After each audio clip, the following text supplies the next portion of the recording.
Ba'zi minuslar tug'ma bo'ladi. Ko'zda -8 yoki -10 minusni tug'ilgan boladayoq sezila boshlaydi. Buni o'sha narsalarni, predmetlar, ya'ni telefon, mayda-chuyda narsalarni yaqiniga olib borishidan, kitob o'qiyotgan bolaga ham bolam o'sha kitob o'qigandan keyin bir 5-10 minut o'qidingmi, uzoqlarga qarab dam oldi deb aytish kerak.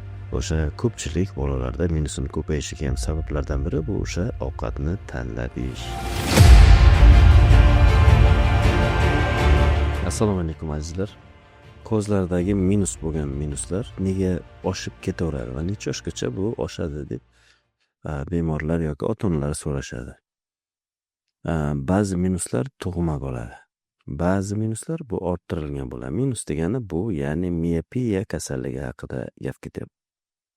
Miopiya o'zi nima? Ya'ni ko'z olmasi normaga nisbatan kattalashib ketishi, qovunga o'xshab cho'zilib ketaveradi. Bu sekin-sekinlik bilan o'sadi. Ba'zilar juda tez o'sishini kuzatamiz. Ba'zida tug'ilgandan ko'rasizki, ko'zda -8 yoki -10 minusni tug'ilgan boladayoq sezila boshlaydi. Buni o'sha narsalarni, predmetlar, ya'ni telefon, mayda-chuyda narsalarni yaqiniga olib borishidan, televizorlarni yaxshi ko'rmasdan oldiga borib ko'proq ko'rishga harakat qilishidan va uzoqdagi narsalarni yaxshi ko'rmasdan, ota-onasini ba'zida tanimaydi, yaqiniga kelgandagina yaxshi ko'rishidan sezadi ota-onalar. Ba'zida bo'lsa maktabga kelgandan keyin o'qituvchisi aytadi, bolangiz to'sqani yaxshi ko'rmayapti, bitta ko'z doktoriga ko'rsating deydi, yoki bir maktablarga ba'zi holatlarda o'sha tekshiruvga borib qoladi, o'shalar sezib qoladi. O'shanaqa holatlarda sizni farzandingizda demak ko'zlarini tekshirtirdingiz, minus chiqdi. Minusi bor bolalar albatta ko'zoynak taqish shart. Chunki narsalarni ko'rganda yaxshi ko'rmaydi. Qanaqadir biror biodobavka bilan yoki birorta dori-darmonlar bilan bu minusni to'xtatib yoki davolab bo'lmaydi. Afsuski shunday. Minus nega o'saveradi? Bu ko'zda oqsil pardasi, ya'ni oq qismini oqsil yetishmovchiligi hisobiga yoki ko'zda ichida dofamin degan modda bo'ladi. Dofamin yetishmasligi hisobiga ko'zdagi oqsil parda ko'payib, kattalashib ketaveradi va ko'zdagi minuslar ko'paya boshlaydi. Agar bolangizga yorug'lik yaxshi yetadigan, ya'ni tabiiy yorug'lik tushadigan, ya'ni derazani oldida, tashqari derazani, ko'chani derazasining oldida dars qiladigan joy qilib bersangiz, organizmga, ko'zga dofamin yetishmovchiligi kuzatilmaydi va ko'zda minus to'xtash ehtimoli oshadi. Ikkinchi narsa, bu boladagi dars qilishlar. Juda uzoq muddat kitobga yoki uzoq muddat telefonga qarash, masalan, deylik, soatlab qarab o'tiribdi. Bemorda sekin-sekinlik bilan ko'zlardagi minus ko'paya boshlaydi. Unda demak siz hozir boyagi derazada yorug'lik tushadigan joyda dars qilishdan tashqari, siz demak bolani har yarim soatda 5 minut, 10 minut ko'zga dam berish kerak. Ya'ni u masalan biz maktab davrımizda 1 soat 45 minutlik dars bo'lsa, 10 minut, 15 minutgacha tanaffus berardi. Hozir ham shunday bo'lsa kerak. O'sha paytda tanaffuslarda iloji boricha uzoqlarga ko'proq qarash kerak. Yoki masalan kitob o'qiyotgan bolaga ham bolam o'sha kitob o'qigandan keyin bir 5-10 minut o'qidingmi, uzoqlarga qarab dam oldi deb aytish kerak. Yoki masalan telefonda ishlayapsiz, telefon beryapsiz bolaga. Iloji boricha ko'p telefon bilan shug'ullanmaslik.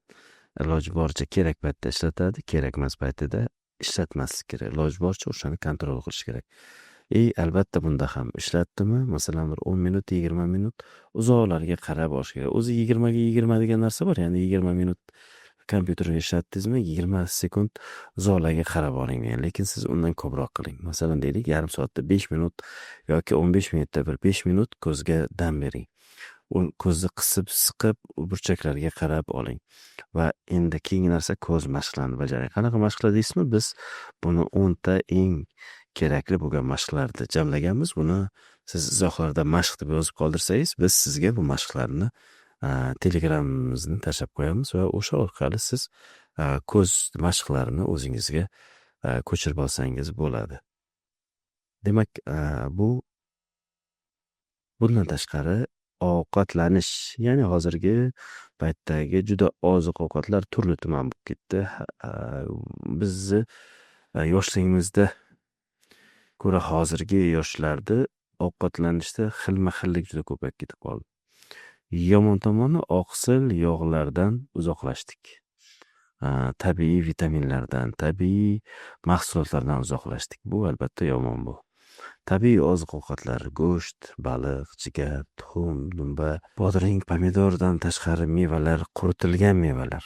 Masalan deylik, hozir bizlarning yeydigan turshaklar, qurtlar, o'sha kerak bo'ladigan yong'oq, mayiz, shu mahsulotlar. Ulardan tashqari eng ko'p kerakdigan bo'ladigan narsa bu albatta bu go'sht bu.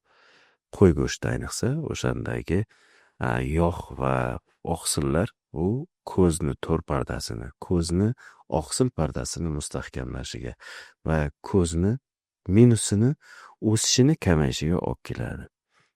Men Xitoyda 2014-15 yillarda 5 oy davomida ishlaganman va bu muddatda ustozimiz bor edilar, professor. U odam shunaqa holatni ko'rishi bilan o'sha bolaga aytardi: "Bolam, san ovqatni tanlab yeysan, tanlab yemagin. Hamma narsani yeb ketavergin." Bu o'sha ko'pchilik bolalarda minusini ko'payishiga ham sabablardan biri bu o'sha ovqatni tanlab yeyish. O'shaning uchun bolangizga sekin-sekinlik bilan o'sha go'sht yeyishni, oqsil yeyishni o'rgatish kerak. Iloji boricha bu kalla go'shtlar, ya'ni o'sha masalan paylardan tayyorlangan sho'rvalari, o'sha kalladan tayyorlangan sho'rvalarni yeyishni bolalarga sekin-sekinlik bilan o'rgatish kerak. Masalan, sizda o'zingiz yeysiz, lekin bolangiz yemaydi. Chunki sizga ota-onangiz o'rgatgan, siz bolalaringizga o'rgatmayapsiz. Ochiq qolgan holatida o'shanaqangi yaxshi pishiriladigan joylarga olib borib yoki o'zingiz tayyorlab sekin-sekin bolani o'sha narsaga o'rgatish kerak. Men ham o'zimni farzandlarimni o'shanaqa pishiradigan joylarga ba'zida olib boraman. Ochiq qolgan paytida, ochiq bo'lgan paytida yeydi. Uyda bo'lsa qiyin, chunki uyda xolodilnikda ochsa ko'p narsani oladi. U yerda ovqatdan tashqari boshqa narsalar, shirinliklar, bu narsalar bilan o'zini aldaydi va bola sekin-sekinlik bilan u narsani hech qachon yemaydi va organizmga kerak bo'ladigan oqsil va yog'lar yaxshi yetib bormaydi. Endi bundan tashqari bu albatta to'g'ri ko'zoynak tanlash eng asosiysi. Bolaga to'g'ri ko'zoynak tanlash, ya'ni sentrlarni tekshirish, bolani uzoqqa ko'rishini tekshirish va yaqinga ko'rishini tekshirish. Agar bolangizda -5 bo'lsa, o'ylamang faqat -5 bilan faqat uzoqni xira ko'radi. Bolangiz -5 holatida agarki uzoqqa ko'zoynak taqib o'qishga alohida boshqa ko'zoynak taqmasa, bolani ko'zda charchoq bo'ladi. -5 bu sizga uzoqqa bergan bolaga, yaqinga boshqa ko'zoynak tanlash kerak bo'ladi. Buning uchun bizda ko'z nuri klinikasida ham uzoq ham yaqinni tekshiramiz va o'shanga moslab ko'zoynak beramiz. Ba'zida bitta ko'zoynak taqib beramiz, ham uzoqni ham yaqinni ko'radigan. Ba'zida alohida, uzoqqa alohida, yaqinga alohida, ya'ni ko'p kitob o'qishiga alohida qilib beramiz, uzoqqa alohida qilib beramiz. Va bu ko'zni zo'riqishini oldini oladi. Undan tashqari bolaga tennislarni o'ynatish, raketka sharik olib turib, uzoq yaqin ko'zini mashqlarini qilish, ya'ni bu ham mashqqa kiradi va o'sha настольный tennisni xohlasa, agar naparniki bo'lsa o'ynaydi, agar bo'lmasa devor bilan o'ynashni o'rgatish kerak. Uyda yoki maktabda raketka sharik bilan devor bilan o'ynasa bo'ladi bemalol.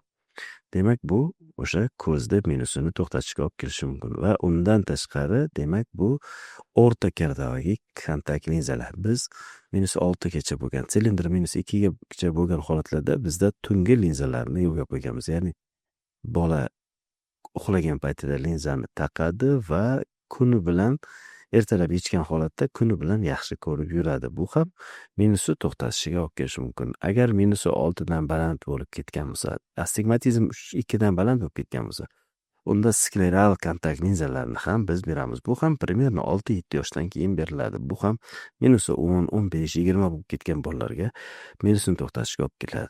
Endi yoshi katta bo'lganlarda-chi, masalan 17, 18 yoshda -10 bor.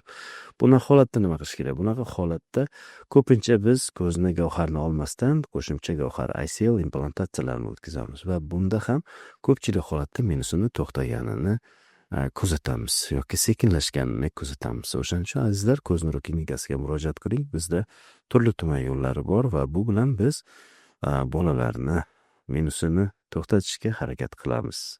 Keyinchalik bu sekin-sekinlik bilan minus to'xtab olgandan keyin albatta lazerni korreksiya yordamida ko'rishni yoki qo'shimcha gavhar qo'yib, o'zini gavharini olmasdan ko'rishni tiklab beramiz. Ko'zingizda muammo bo'lsa, albatta keling, ko'rsating va tekshirtiring. Izohlarda albatta savollaringizni qoldiring va biz bu savollaringizga javob berishga harakat qilamiz. Sog' bo'ling, salomat bo'ling.